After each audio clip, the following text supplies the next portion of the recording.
The ironwood hall of Duskara had never held so many wolves at once.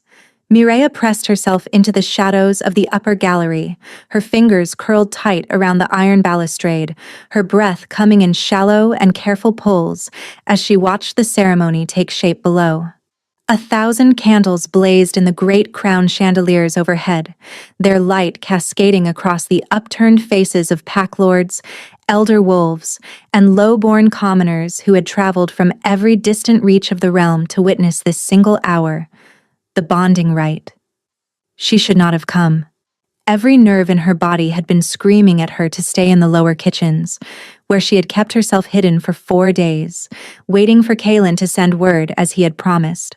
He had looked her in the eyes 3 nights before this ceremony, his hands warm against her face, and told her that when the council's performance was finished and the political theater had satisfied those who demanded it, he would step forward and name her before all of Duskara as the woman his wolf had chosen.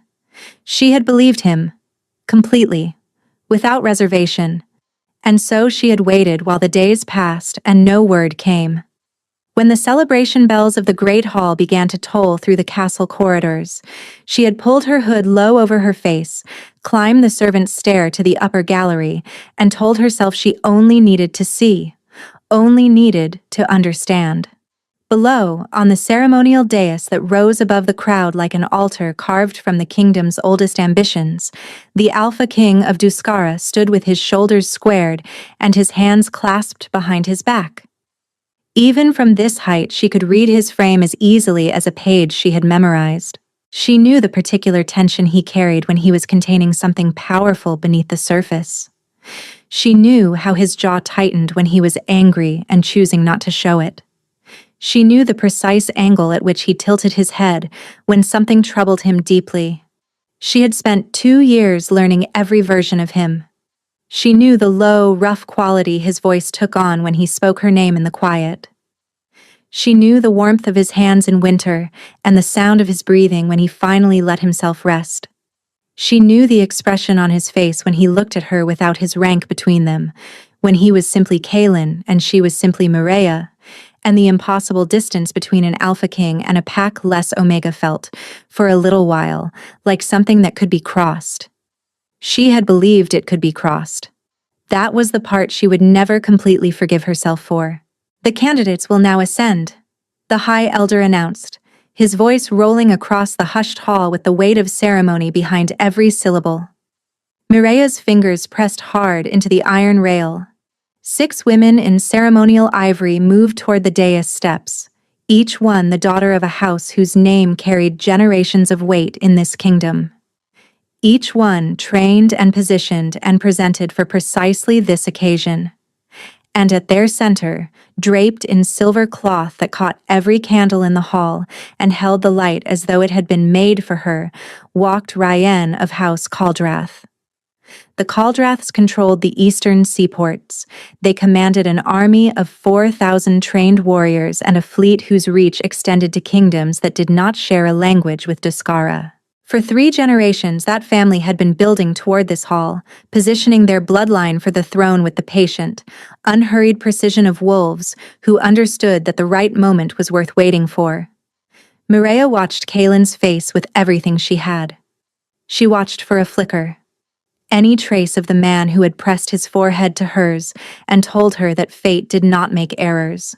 The man who had found a packless Omega sheltering in the outer forest during a border skirmish, and spent 3 full hours simply talking to her before he thought to mention who he was. His face was stone, empty, still, and utterly unreadable. Kaelin of Duskara, first sovereign and keeper of the wolf throne, the High Elder intoned. The council has spoken. The alliances have been weighed. The realm awaits your word. The silence that followed was long enough to become its own kind of cruelty. Mireia stopped breathing. The mark on the inside of her left wrist, a small crescent scar where his teeth had pressed gently against her skin on a quiet night beneath the old cedar canopy at the forest edge, began to burn. It had never burned before. Not once in 2 years of carrying it. But now it blazed with sudden searing heat, and she pressed her opposite hand over it without thinking, trying to muffle the sensation before it forced a sound out of her. Kalen moved. But something was wrong even from this distance. His movements were deliberate in the wrong way, mechanical, as though each step had been calculated rather than chosen. The fluid, almost languid confidence that was as natural to him as breathing had been replaced by something hollow and stilted and deeply unlike him. His eyes, when he turned to survey the candidates, were flat. Not composed, not controlled. Flat, as water goes flat on a windless day when there is nothing beneath it moving. My choice. His voice rang across the hall, resonant and utterly empty, is Ryan of House Caldrath. The hall came apart. Cheers surged up to the rafters. Warriors stamped their boots. Pack lords embraced their neighbors and lifted their voices in celebration. Every man and woman who had wanted this political outcome was now making their satisfaction loudly known. Mireia could not hear any of it. The crescent scar erupted with pain so sharp and sudden that she pressed her hand hard to her mouth to keep from crying out. Her knees buckled. She caught herself against the railing with both hands, hanging there above the celebration while her vision grayed at the edges, and something deep in her chest made a sound she would never be able to describe.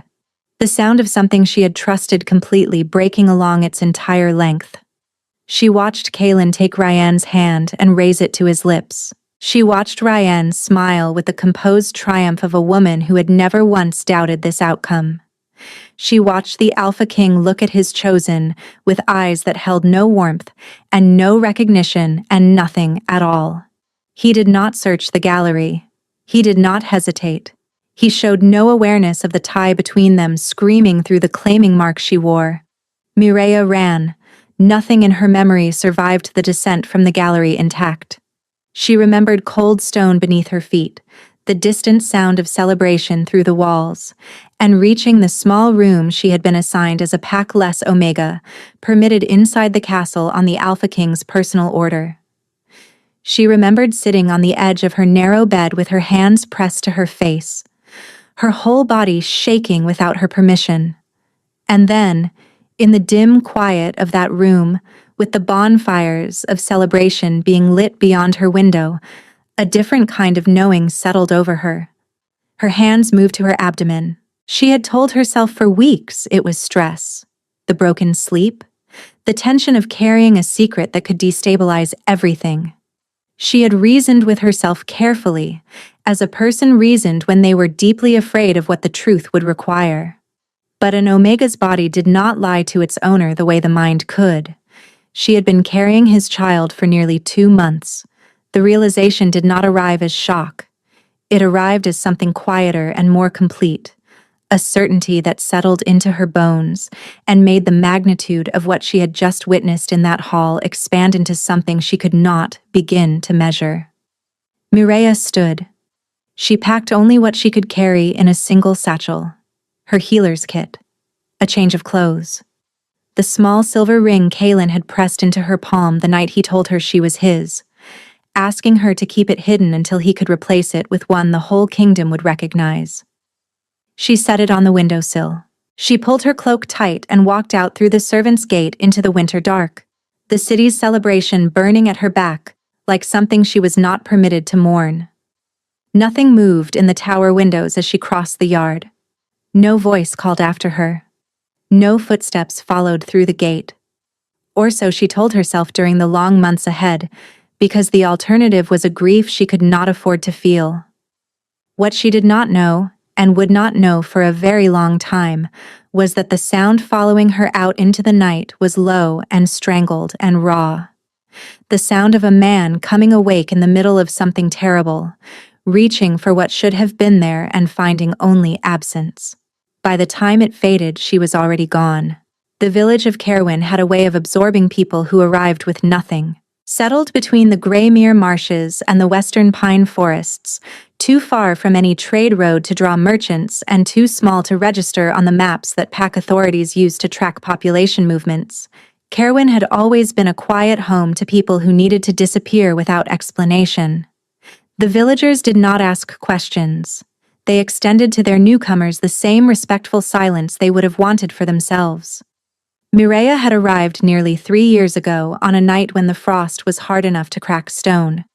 She had given her name as Wren, close enough to her own that she would answer to it without hesitation. She had said she was a widow and that her pack was gone. Both of these things felt accurate in the ways that mattered. The village elders had given her the old herbalist's cottage at the marsh edge in exchange for her healing skills, and she had made herself useful with a thoroughness that left no room for questions. She reset broken bones and brewed medicines for winter coughs, and sat with the dying through their final hours.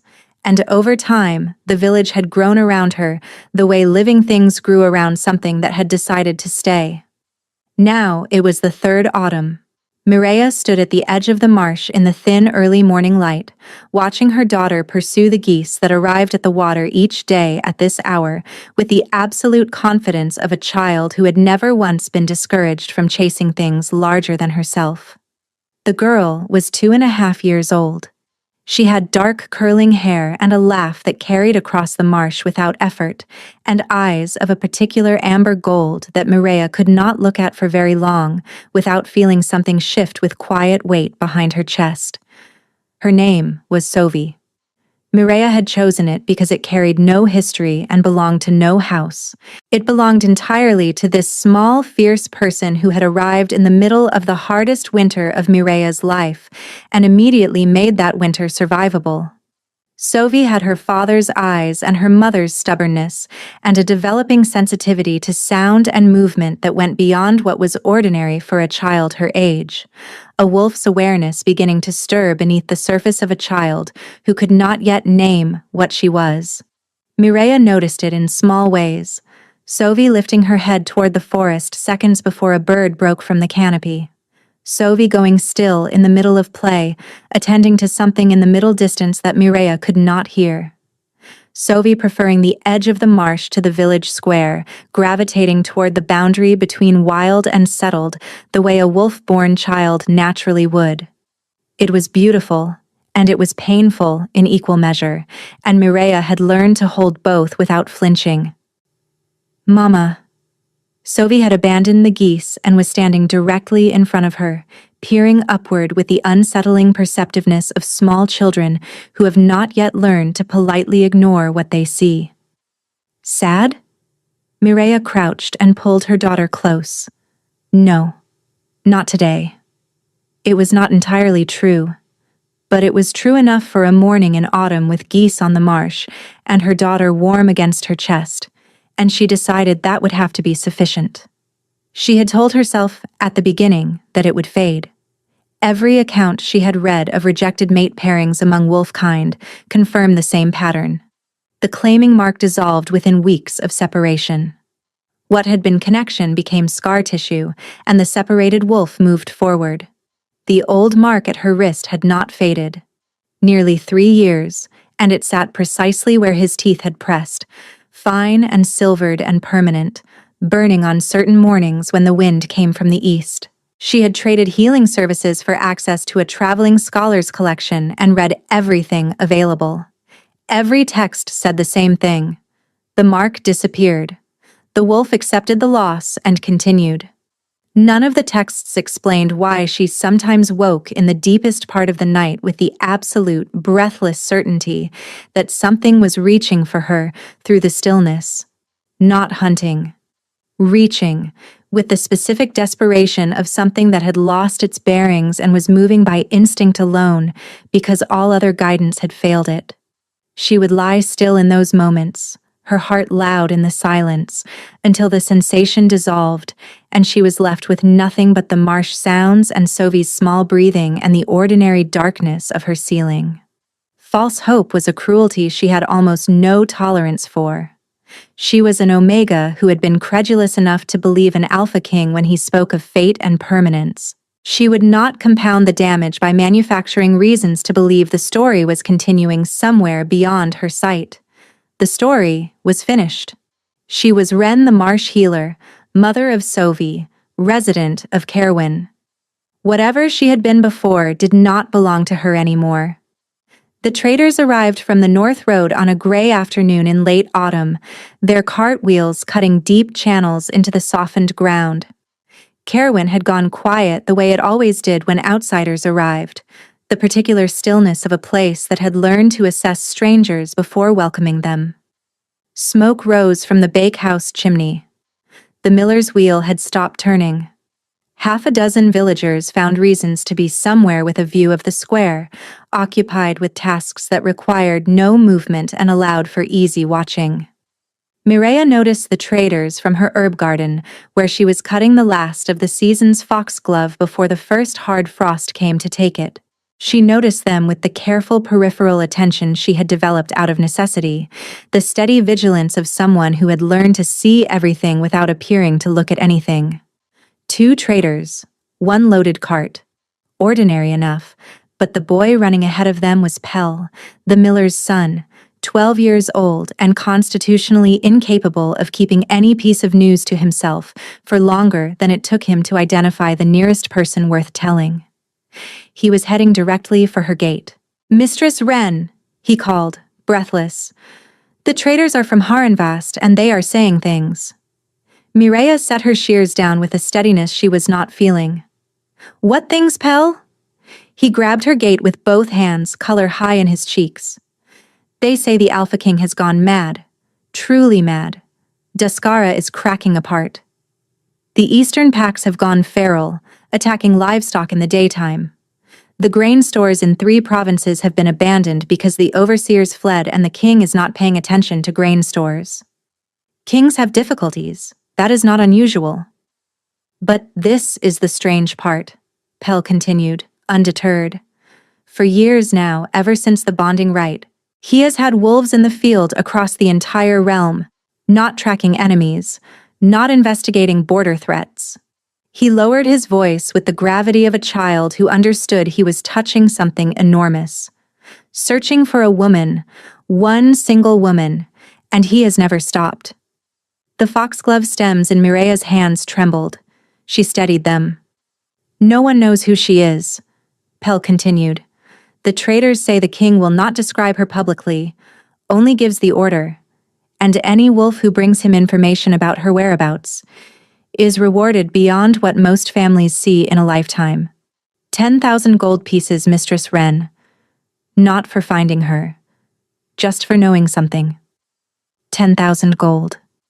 The number settled into Mireia's chest like a stone dropped into deep water, its weight radiating outward through everything she had carefully constructed in this marsh village. She thanked Pell with a honey cake from her kitchen and sent him on his way, before the expression on her face became something she would have to explain. She stood in the garden for a long time after he had gone, the foxglove forgotten in her hands, her eyes fixed on the tree line to the east. A king might search for a former Omega lover for any number of practical reasons.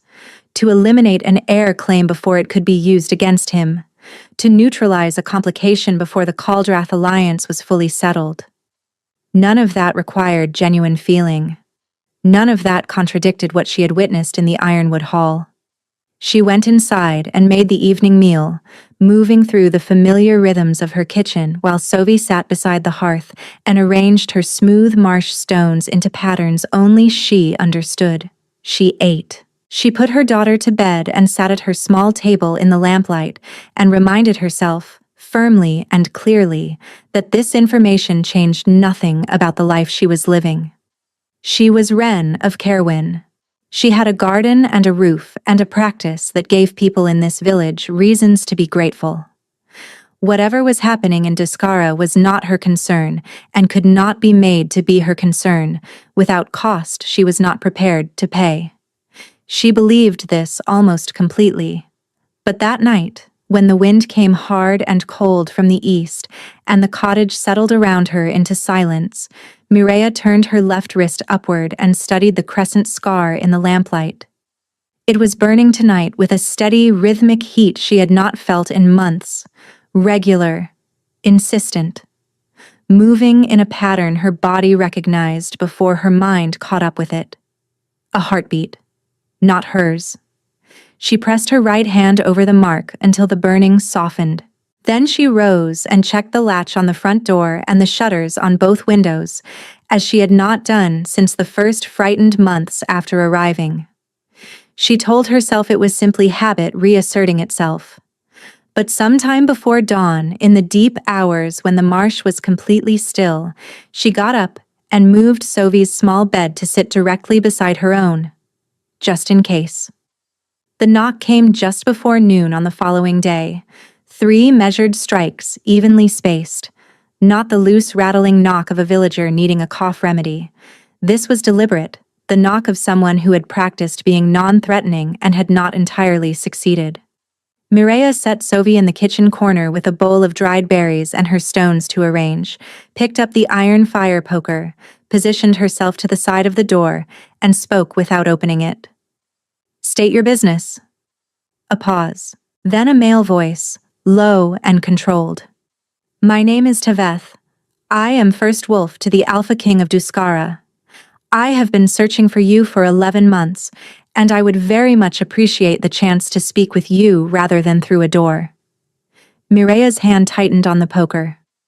"I know your name is not Ren," Taveth continued. "I know you arrived here in December. I know you wear a crescent mark on the inside of your left wrist, and I know you have a child who is 2.5 years old.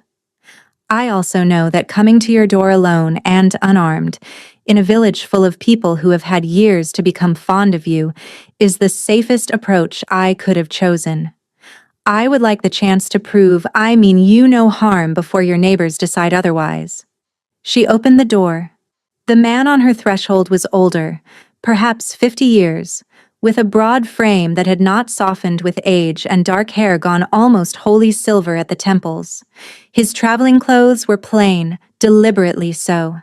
His eyes were the deep gray of winter sky, and they moved, in the first 2 seconds, from her face to the bond mark at her wrist, to the small child watching from the kitchen corner with a berry halfway to her mouth. His expression, carefully composed until that moment, shifted into something she had not expected. It looked like grief. "She has his eyes," Taveth said quietly. Not a question. "Come inside," Mireia said. Quickly. She closed the door behind him and positioned herself between this stranger and her daughter.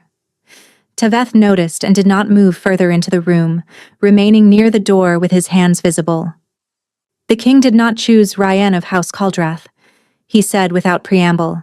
Mireia said nothing. Her face said nothing. She had learned to do that. 3 days before the bonding rite, a compound was introduced into the king's evening wine. Something derived from rare herbs that suppress a wolf's connection to his instincts and to his mate bond. Within 12 hours, his wolf was completely unreachable. He had no access to his instincts, no awareness of their connection, and no memory of anything that had happened in the weeks before the ceremony. "That is not possible," Mireia said, her jaw very tight.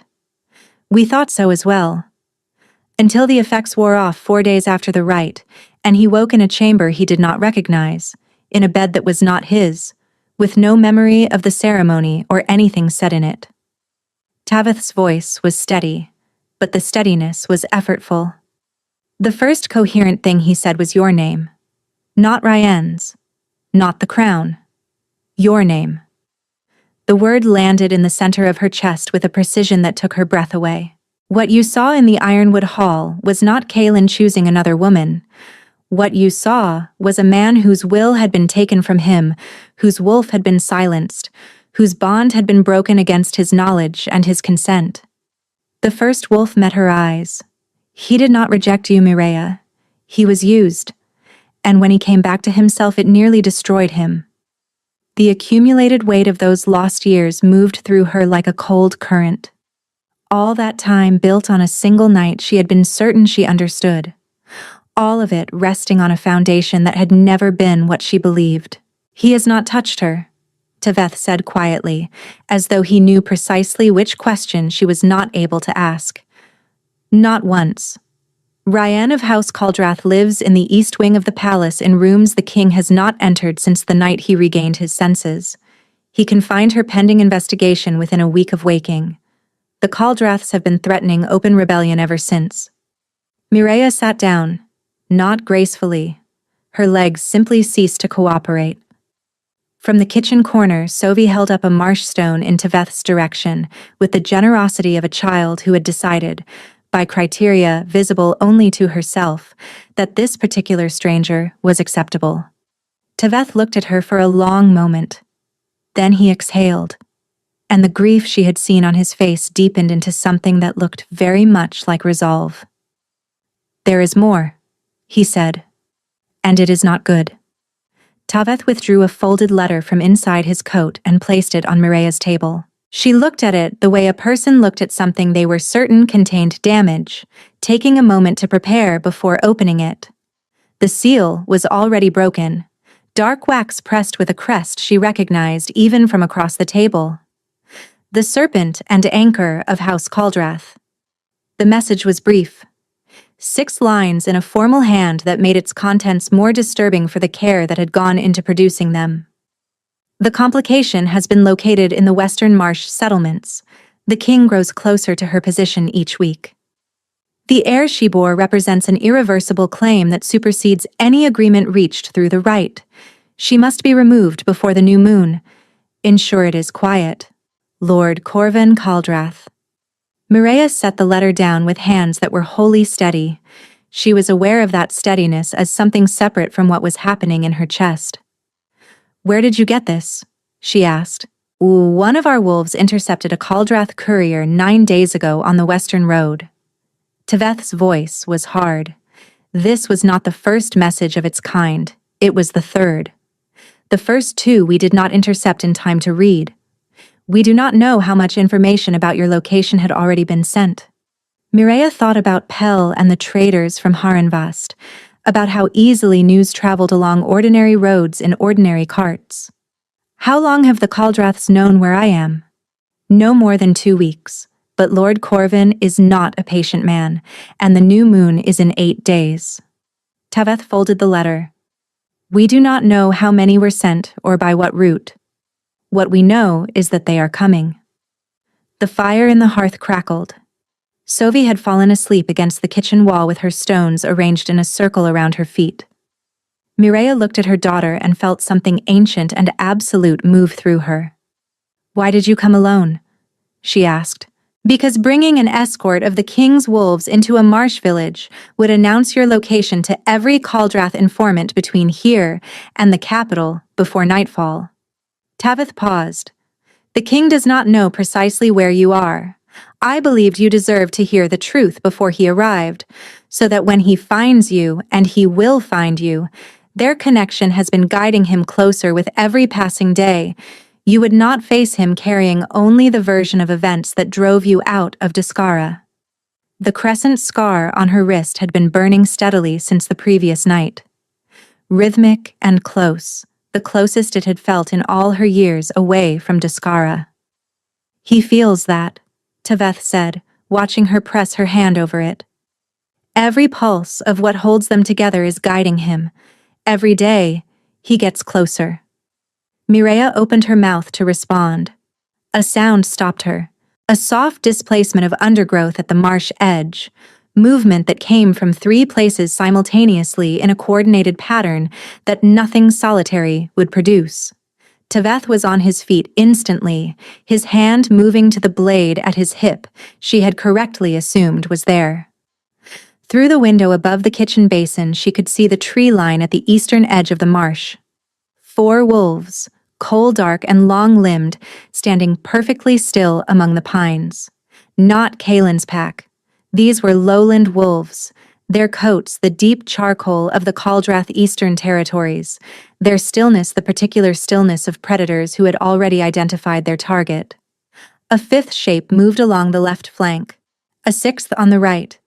They had surrounded the cottage while she and Taveth were talking. "They were already here," Taveth said, his voice dropping low. "Waiting for confirmation of your location." He turned to her sharply. "Is there a back way out?" "The marsh. But they will already have it covered." He looked at Sophie asleep against the kitchen wall. His jaw tightened. Then we do not run. He pressed his long blade into Mireya's hands and moved to the front door. Hold the child close. Do not come outside until I tell you it is safe. He opened the door and stepped out into the failing afternoon light. The first howl split the air a moment later. Then the sounds of wolves meeting wolves with intent, of bodies and ground and the particular violence that happened when trained fighters had no room left for restraint. Mireya lifted Sovi from the kitchen floor. Her daughter came awake with a soft murmur and pressed her face into Mireya's neck. Mireya held her close with one arm and gripped the blade in her other hand, her eyes fixed on the window. Through the glass she could see Teveth's shifted form moving between the Caldrath wolves with the hard, efficient precision of a trained first wolf. He was holding his own. For now. The bond mark blazed with sudden heat. Kaelin was somewhere on that road. Moving. Still moving. As he had been moving for years. Because he had never once stopped. She held Sovi tighter and watched and waited. Outside, a sharp cry cut across the marsh. Then a longer silence. Then another. Then the sounds of Teveth's fight changed, from 2 participants to 1, and then there was only one sound left, the sound of a single set of paws circling the building with slow, unhurried patience. They had taken down the first wolf. Mireya was alone. The circling stopped. In the silence that followed, Mireya became aware of how complete the stillness was. No marsh birds, no wind through the pines. Sovi had gone rigid against her shoulder with the instinctive tension of a child who had inherited a wolf's sensitivity to threat. A knock at the front door. Measured and almost courteous. "Healer," a male voice said from outside. "Open the door. No harm will come to the child. You have my word." Mireya was calculating. The back window to the marsh edge, the space between the first trees. Whether she could carry Sovi and still manage anything useful if they were intercepted before clearing the open ground. The numbers did not work. They had not worked since she saw the 6th wolf take the right flank. She looked down at her daughter. Sovi was staring at her with those amber eyes, completely still, not crying, not asking questions, with the focused quiet of a child who understood at some level below language that this was not the moment for noise. Mireya touched her daughter's face. Sovi leaned into the touch. Something moved in Mireya's chest. She had spent years keeping it still. Every instinct, every impulse, every thread of the ability that had first manifested when she was 7 years old and had pressed her small hands against a dying sheep in a neighbor's field and felt something flow outward from her and through it. She had locked it down and sealed it away and refused to touch it, because an Omega displaying abilities that exceeded her station was an Omega, inviting the kind of attention that ended badly. She had hidden it through 2 years of secret meetings with a king who had never known the full truth of what she was. She had hidden it through the long exile at the marsh edge, where her healing was conventional enough to be explained by knowledge of plants, and nothing more remarkable than that. She had hidden it because the world had made very clear across a long history of examples what it did with Omegas who were too much. The knock came again, stripped of patience now. "Last chance. I will take the door if you do not open it." Mireya set Sovi on her feet and crouched to her daughter's eye level. "Stay behind me. Do not let go of my hand. Whatever you see, do not be afraid. Do you understand?" Sovi looked at her steadily. "Yes, Mama." Mireya straightened, set down the blade, and opened the door. There were 4 of them in human form on the threshold, 2 others in shifted form at the edges of the frost-covered yard, their dark coats blending with the failing light. Teveth was on the ground 10 feet back, breathing but motionless, his silver-streaked hair damp against the frost-covered ground. The man at the front was tall and narrow, with the stillness of someone who controlled himself with great and constant effort. He wore no Caldrath insignia. He looked at Sovi, then at Mireya. "Lord Caldrath sends his regrets," the man said, with no regret at all. He raised his hand in a signal. The shifted wolves at the yard's edge began to move. Mireia stepped forward, placing herself between them and her daughter with both feet planted in the threshold, and she stopped holding it back. It was not a choice she made with her mind, it was a thing that happened below thought, below decision, the way a bone responds to an impact before the brain has registered the pain. Years of compression released in a single unguarded breath, and what came out was not golden healing light, not warmth, not anything so gentle as that. What came out was truth. And Omega's deepest power was not physical. It was resonant. Omegas existed in wolf hierarchy not at the bottom of a chain, but at the living center of it. The point of emotional gravity around which packs cohered. The frequency that kept wolves from tearing one another apart when tensions rose past the point of reason. A true mate, bond omega, one whose wolf was permanently intertwined with an alpha's at the soul level, one who had spent years carrying that connection alive and unresolved in her body, feeling his grief move through the old mark every single night in the stillness, was something the texts on Omega Power had rarely encountered. When Mireia's suppressed ability broke its containment, every wolf in that frost-covered yard felt it. Not light, not fire. A wave of pure, undeniable emotional reality projected outward from her without filter or mercy. They felt what she carried, the devastation of the Ironwood Hall, the winter road she had walked alone with his child growing inside her. The 1,000 mornings of watching Sovi's amber eyes and feeling love and grief occupy the same breath. The claiming mark burning in the stillness, the searching presence she had refused to name. The moment she had read 6 lines in a formal hand and understood that the years she had lost were not the result of his choice, but of a crime committed against them both. Every wolf in the yard went to their knees, not from physical force, from the weight of what they were made to feel. The shifted wolves collapsed mid-stride, their aggressive momentum dissolving as the emotional reality of what this woman had survived crashed through every instinct they possessed. The tall man swayed. "You cannot," he managed. "A pack less Omega cannot have a connection this strong." "It is not pack less," Mireia said quietly from the doorway. She felt Sovi's small hand find the back of her knee and hold on. The tall man looked at the child, at the amber eyes that were unmistakably Kaelin's, and in his face, beneath the loosened control, she saw the precise moment he understood the full scope of what Lord Corvin Caldrath had sent him to destroy. He ran. The others followed in a ragged, graceless retreat, shifting mid-stride as they hit the tree line and vanishing without a backward look. Not the retreat of wolves completing a mission, the retreat of wolves who had felt something they had no framework for and wanted as much distance as possible between themselves and whatever had just happened. Mireia walked to where Taveth lay in the frost-hardened grass and pressed 2 fingers to his throat. His pulse was steady, his breathing slow but even. He would live. "Mama," Sovi said from beside her, looking down at Taveth with solemn attention. "Sleeping? Hurt.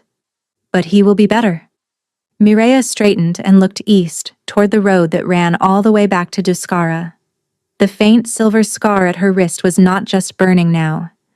It was blazing, steady and insistent and close, the closest it had felt since the night everything broke. Not searching anymore. Arriving. Mireia did not go back inside. She stood at the edge of the open ground before her cottage with her daughter beside her and her hand over the mark, and she waited for what was coming. She was done running. The first wolf came out of the pine forest at the far edge of the marsh, then another, then 3 more, side by side, moving without sound through the low autumn grass at the perimeter. Then they came in their hundreds, and then their hundreds became something more than that. Mireia stood in the frost and watched them fill the tree line. Wolves of every size and coloring, silver and gray and tawny and dark, emerging from between the trees in a continuous silent tide that spread along the full length of the forest edge and kept coming. Not aggressive, not circling, simply present. the way a pack was present around the thing it had decided to protect. She had heard the title her entire life, Alpha King. She had understood it in the abstract way that lowborn Omegas understood titles that existed several worlds above their own. She understood it differently now. This was what it looked like when an Alpha King called his entire pack to him. Not his guard, not his warriors. Every wolf who had sworn loyalty to the crown of Duskara, following the pull of their alpha's bond across the long years and 300 miles of searching, because their king had been searching, and when an alpha moved with that kind of singular purpose, his pack did not stay home. They had all come. The crescent scar was no longer burning. It was singing, a high, clear resonance that moved through her bones and settled into her chest and told her, with a certainty that required no further argument, exactly where in that vast assembly to look. Kalen stepped out of the trees. He was in human form, dressed in traveling clothes that had seen many roads, moving through his wolves with the ease of a man who had been living among them for a very long time. He was looking at the cottage, then at the open ground before it, then at the woman standing in the frost at the threshold of a small marsh-edge home, years and 300 miles from the life he had destroyed without intending to. He stopped when he saw her. The entire pack went still with him.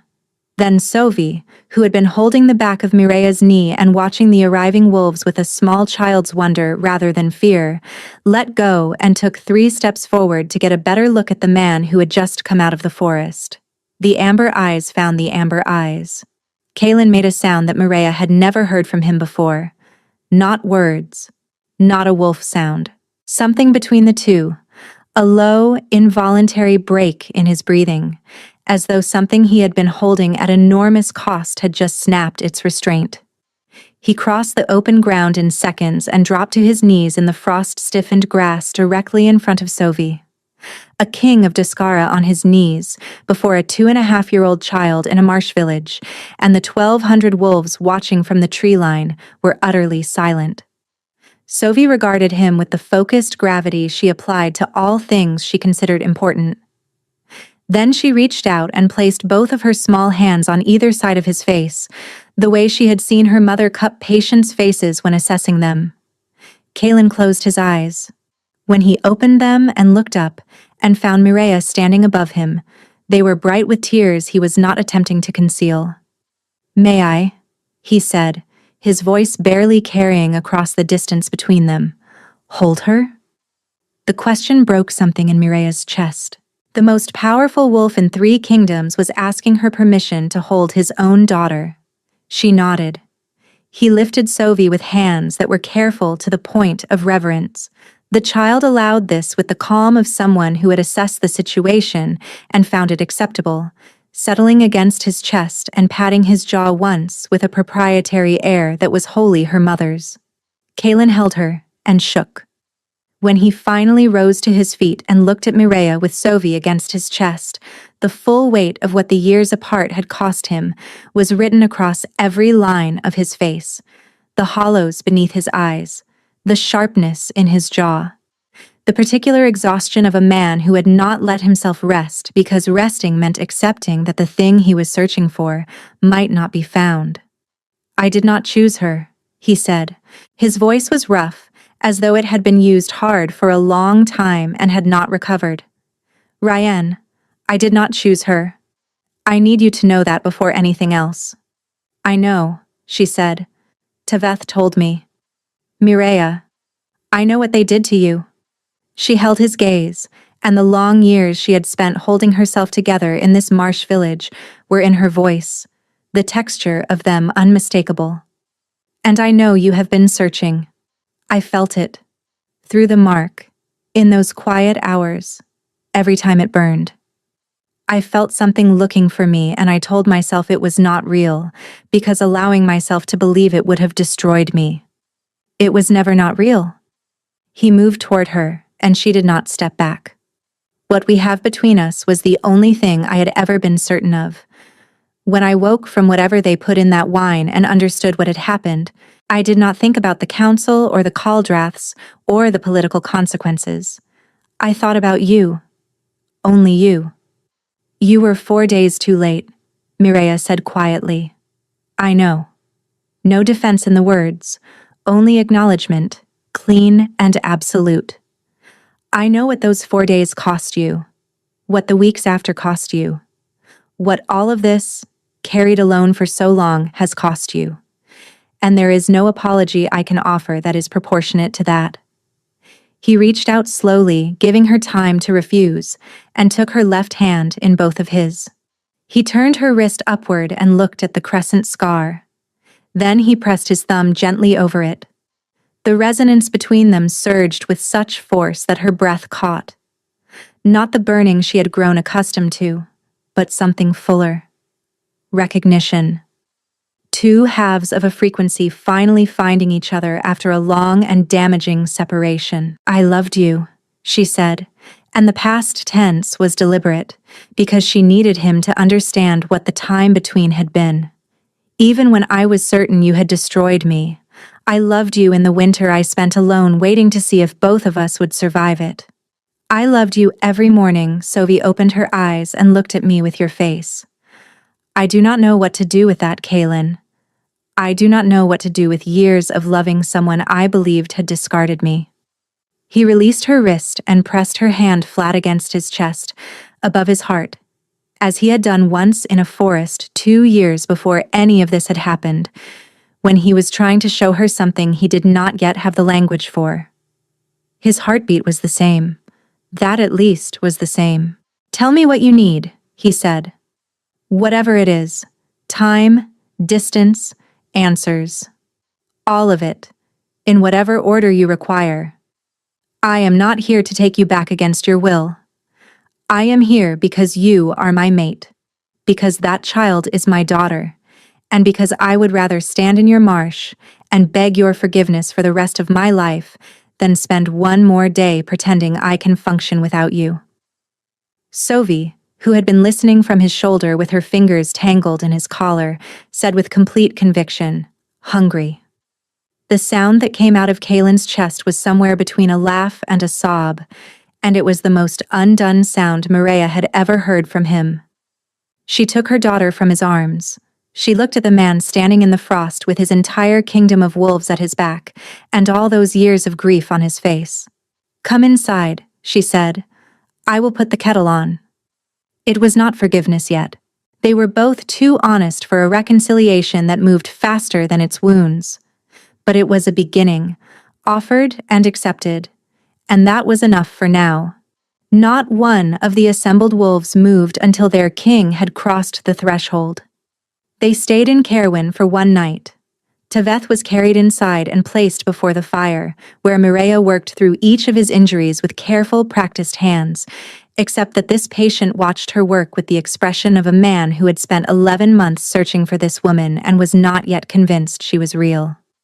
While Taveth recovered enough to sit upright, Kaylin told Mireia what the separation had actually been.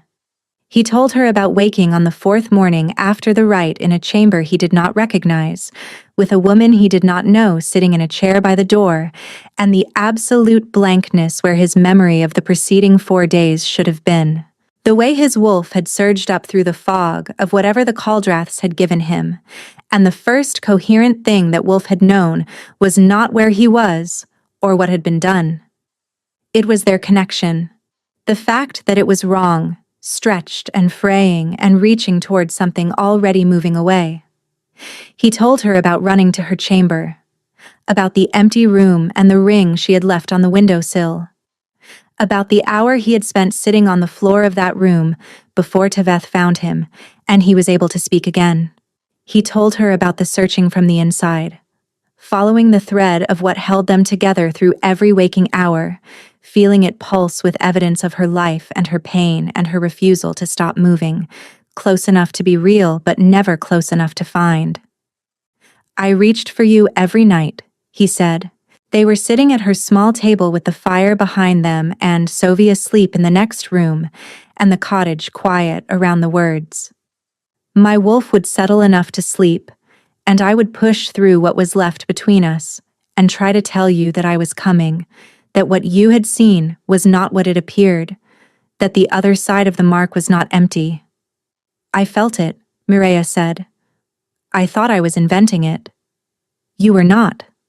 He reached across the table and covered her hand with his. She held still. She was not done being angry. She thought she might not be done for some time, and she thought he understood that, because he did not press for more than she offered. He simply stayed, the way someone stayed who understood that presence was its own form of answer. In the gray hours before dawn, a rider came hard and fast down the north road in a state that told Mireia, even from across the cottage, that whatever he carried was not good news. My king. The scout barely had breath to form the words. Lord Corvin struck at midnight. He had the council declare you mentally unfit to rule. He has confined the loyal wolves to the lower barracks. The castle gates are flying Caldrath colors. Ryan has been installed in the throne room. Lord Corvan is calling himself regent pending your submission to council judgment. Kaelin's eyes had gone to the flat amber of a wolf fully in control of what he was feeling, precisely because what he was feeling was enormous. The loyal wolves. How many confined? 43, my king. Pending judgment for refusing to swear to the regent. Lord Corvin's deadline is noon today. Mireia looked at Kaelin. He looked back at her with the expression of a man about to ask something he did not want to ask. Stay here, he said, with Sovi. Let me go ahead with the pack and secure the castle. When it is safe, I will send for you. No, Mireia said. Mireia. 43 loyal wolves stand trial at noon. The road takes until mid-morning, leaving almost no time. She held his gaze steadily. What ends this faster is someone walking through those gates before the pack arrives. Someone Corvan was not expecting to walk in under her own power. I will not be used as bait, she added, before he could frame it that way. I will be used as the true queen of Discara, walking into her own castle and making Lord Corvin answer for what he has done in full view of every wolf he believes is now loyal to him. A silence. Then, quietly, you are certain? I am done letting the Caldraths dictate where I am and what I do. She looked at her daughter asleep through the open door. Sovi stays here with 2 of your wolves until this is finished. She does not come to the capital until it is safe. Kaelin held her gaze, then turned to Teveth. Right ahead. Tell the pack captains the approach plan. We leave in 1 hour. He looked back at Mireia. Together, she said, before he could say it first. He nodded once, and in his face she saw something she had not seen in all the long time they had been apart. Not hope exactly. Something older and more durable. Certainty. They left Caerwyn before the sun rose, when the capital came into view with the silver serpent of House Caldrath flying from towers that had always flown the crown of Discara. Something hardened in Mireia's chest with a clarity that left no room for hesitation. Kaelin's pack fanned out across the hillside in silence. 1,200 wolves. More frightening than any howl. Mireia dismounted at the gate road and walked to the castle gates alone. The Caldrath guards on the walls looked down at the single figure approaching without escort or armor or apparent concern. There was a long, confused pause before anyone thought to call out a challenge. She did not slow her pace. She reached the gates, placed both hands flat against the iron, and said in a voice that carried every ounce of the power she had stopped hiding, "Open them." The gates opened. The throne room of Discara had been arranged with the particular care of people who wanted their authority to look inevitable. Lord Corvin Caldrath sat not on the throne itself, which would have been too obvious a provocation, but in a chair positioned directly beside it, close enough to make the point without the literal act. Broad-shouldered, white-haired, with the kind of face that had been commanding room since before most of the people in this one were born. Ryan stood to his right in a gown the color of Caldrath silver. She looked at Mireia with an expression that moved through surprise and settled on contempt with practiced efficiency. The room held perhaps 60 wolves. Caldrath loyalists, council members who had bent to the new political wind, and a handful of senior wolves whose expressions told Mireia they were not Caldrath supporters, but were acutely aware that their 43 colleagues were locked in the lower barracks. No one had expected her to walk in. That was the first thing she had. Mireia, Lord Corvan said slowly, as though placing a name he had expected to use in a very different context. You are more composed than I anticipated. And you are less prepared than I expected, she replied, for a man who has had years to consolidate a position that was never legitimate to begin with. Something moved in the room. Not sound. A shift in the air. The atmospheric change that occurred when people in a contained space were recalculating their position. Corvan smiled. You are brave, walking into this room alone. I am not alone. There are 1,200 wolves on the hillside north of this castle. The gates I walked through are still open behind me. And the Alpha King of Duskara is one signal from entering this room with every wolf who swore loyalty to the crown and not to your family's ambitions.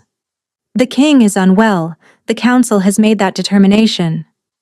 The council made that determination at your instruction in an empty session, without the presence of the wolves whose support gives this council its authority. Mireia looked around the room, making eye contact with the faces she identified as uncertain. Every wolf in this room knows what the Caldraths did. The compound in the king's wine. The bonding rite conducted on a man whose will had been removed from him. The assassination orders sent to the western provinces when it became clear the king would not stop searching. Careful, Corvan said, and the controlled quality was gone from his voice now. Your regency depends on the story that Kaelin chose your daughter willingly, that he is now unwell, that the woman he has been searching for is a complication rather than the reason. The moment I stand here and speak, the story fails.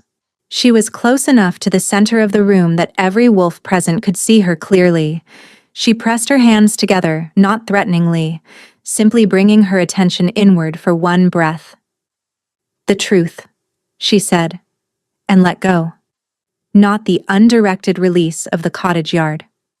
This was deliberate, focused, projected outward from the center of everything she had lived and survived, with the precision of a woman who had spent those long months learning what she was capable of.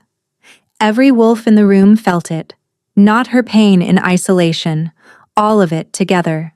The full interior landscape of what the Caldrath family had manufactured when they drugged the Alpha King and sent Mireia into the winter dark with his child and his mark, and no explanation.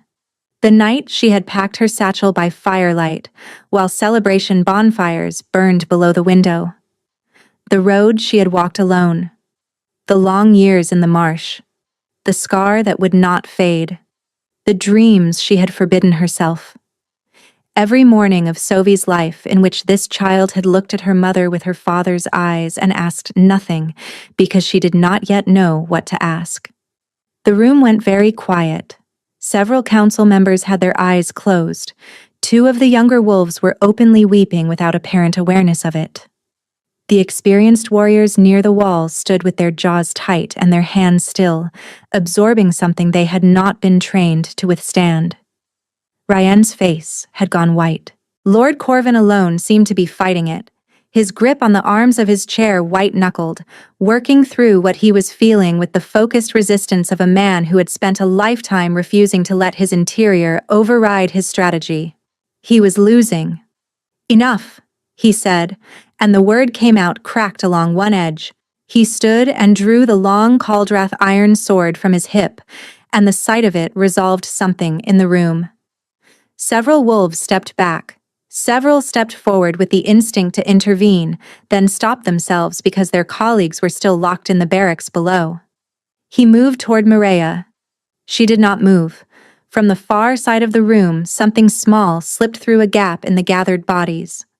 A child, dark-haired and amber-eyed, who had secreted herself inside a saddlebag for the journey from Caerwyn because the 2 wolves assigned to guard her had not fully appreciated how much determination could live inside 2.5 years of living.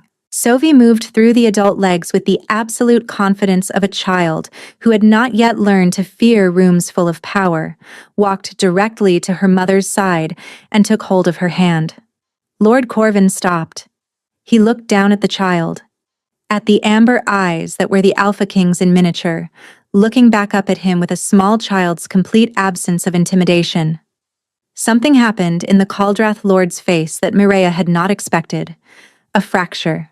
Not strategy, not recalculation. Something older. Doubt. Moving through a man who had committed crime after crime against this child's existence, and was now confronted with the undeniable fact of her in a way that the letters he had written in his study could never have prepared him for. His sword arm wavered. The room moved. Not Corvin's wolves. The others. The council wolves and the uncertain warriors who had spent an hour feeling the truth of what this woman had survived and were now watching a man level a sword at the child who was the direct product of it. The instinct that moved through them was not political. It was pack. 3 of them stepped between Lord Corvin and Mireia before the thought had fully formed, because a wolf's deepest imperative, older than allegiance and older than ambition, and older than the manufactured politics that had brought them all to this room, was the protection of the young. Lord Corvin looked at the wolves who had just stepped against him and understood that the room had changed completely and that nothing he did in the next 60 seconds would change it back. The throne room doors opened. Kaelin walked through. He crossed the room without speaking, and the Caldrath wolves parted for him. Not because they had been ordered to, but because the alternative required a conviction that was no longer in the room. He stopped beside Mireia. He looked at Sophie holding her mother's hand. Then he looked at Lord Corvin Caldrath standing with a drawn sword, and 3 of his own wolves standing against him. "I love you," Mireia said. Not to Corvin, to Kaelin standing beside her, said in the plain and clear voice of someone who had carried those words for years in a place too damaged to speak them aloud, and was now done waiting for a better moment. There was no better moment. There had never been a better moment. There was only this one, in this room, with her daughter's hand in hers and the full weight of everything they had survived between them. Kaelin turned to her. His eyes were blazing gold. "I love you," he said, "from the first moment in that forest and every moment since. I will spend the rest of my life proving it deserves to be said in a room quieter than this one." She laughed.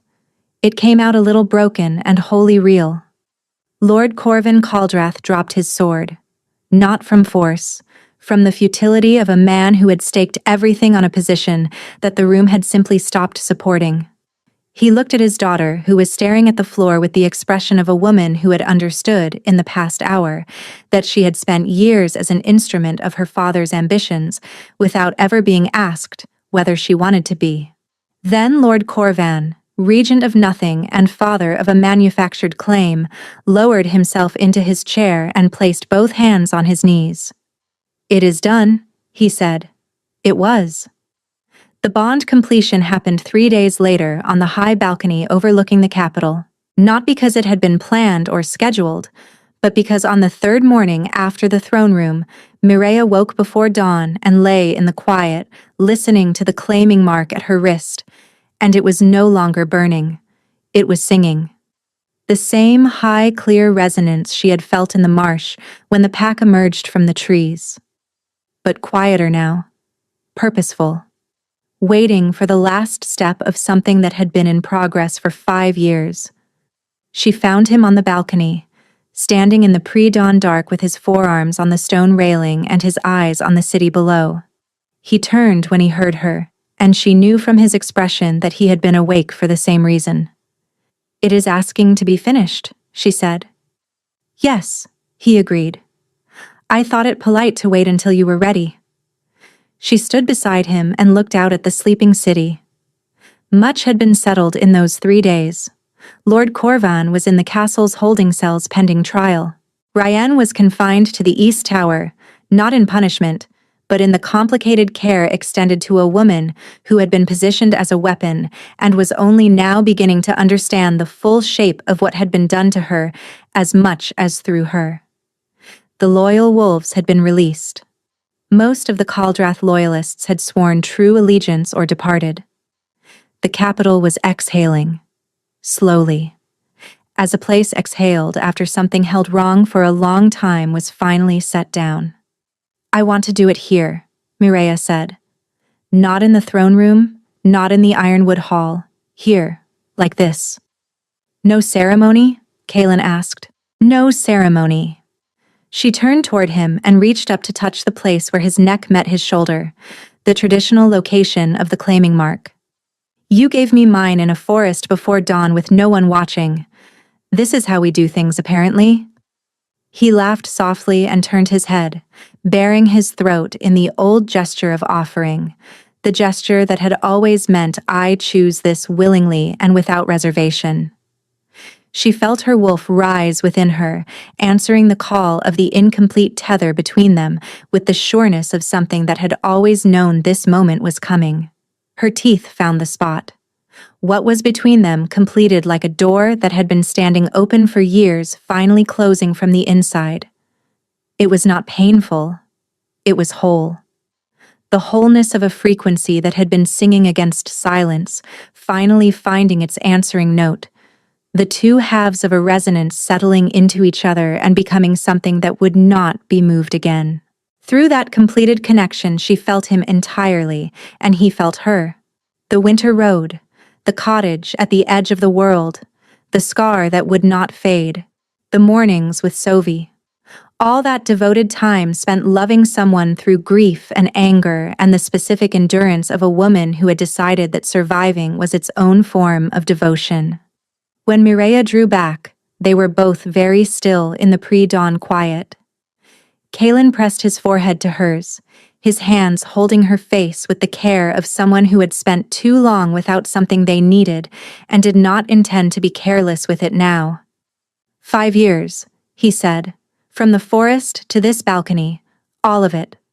All of it, she agreed. I would not unmake any of it. Even the marsh? She thought about the cottage, the geese, Sovi on the kitchen floor with her stones in their circles, the mark burning in the deep hours, the time she had pressed her hand over it and felt his heartbeat and refused to name what she was feeling. Even the marsh, she said. Sovi happened in the marsh. I happened in the marsh. What I am now, I became there. I do not want to be the version of me who never had to learn what I am capable of. Below them, as the first light of dawn began to separate the city from the sky, a single wolf howled from somewhere in the capital. Then another joined it.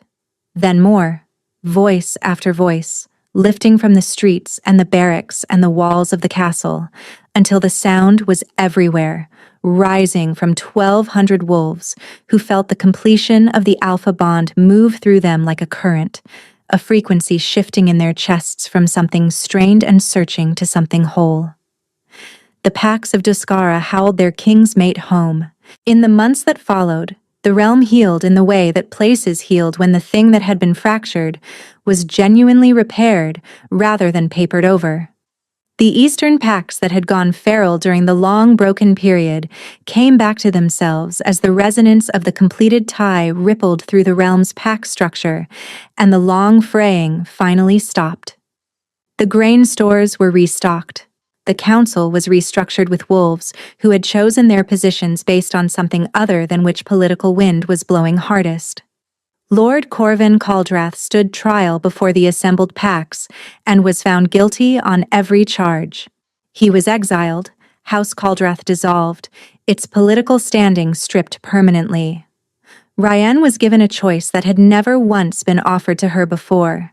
She could remain in Duskara as a private citizen, or she could leave and build whatever life she chose beyond the realm's borders.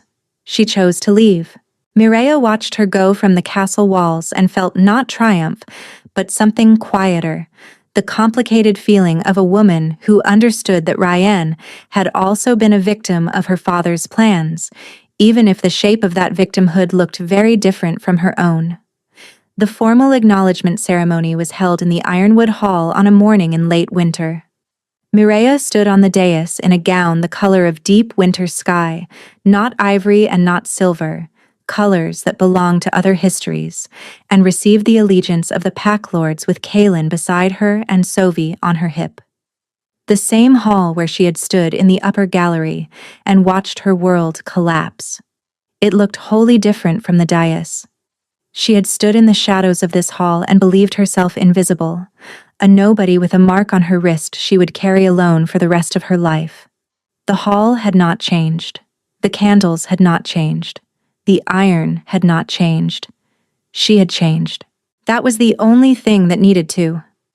That night, in the chambers that were now simply theirs, Kaelin sat on the edge of the bed, with Sovi already settled in the adjoining room and Mireia beside him. "She asked me today," he said, "why I was not there when she was small." Mireia went still. "What did you tell her?" "I told her I was looking for her mother, that I had been looking for a long time and that I was very sorry it had taken so long to find her." He paused.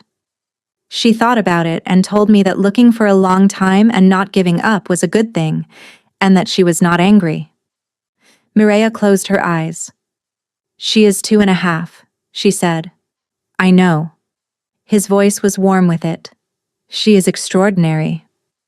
"She is yours," Mireia said simply. "What did you expect?" Outside, the capital was quiet, settling into its restored version of itself.